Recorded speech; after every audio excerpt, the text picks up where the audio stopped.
Never a goodbye, I'll see you later. A story about love that doesn't end, about parting without letting go, about the people who never leave, even when they're not beside us. They stood there in the quiet, beneath the golden haze of a fading sunset, where day kissed night goodbye. Or maybe just said, I'll see you later.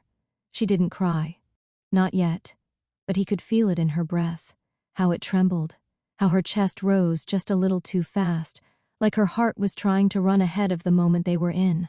He reached out, brushing a strand of hair behind her ear, the same strand he'd tucked away 100 times before. In late-night conversations, sleepy mornings, nervous firsts. But this time felt final. Too final. So she whispered, "Don't say it." He nodded. Because he didn't want to either. Because goodbye would mean accepting that this was the end, and neither of them were ready to believe that. "Promise me," she said. "You won't forget." He placed his hand over her heart. "This remembers more than I do," he said softly. "It's where you live now." They both smiled at that. The kind of smile people wear when they're breaking on the inside, but don't want the other to see it fall apart. She leaned into his chest, and he wrapped his arms around her like he always did, gently, completely, like the world would crumble if he didn't. "You'll come back," she murmured. "Always." And the wind carried the lie and the truth in that word. Because always didn't mean soon, and it didn't mean forever. But it meant something sacred.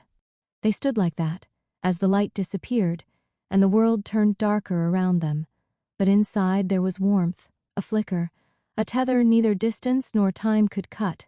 Time passed, and the days moved like waves, some soft, some crashing.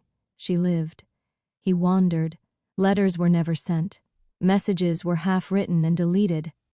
But every now and then, on the quietest nights, she could still hear his voice in her dreams. Not goodbye. Just, "See you later."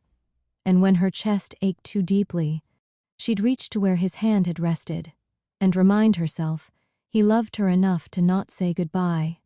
Years later, when time had softened her edges, when she had laughed again, cried again, even loved again, she walked down the street on a rainy afternoon, and saw him, just standing there, older, eyes the same.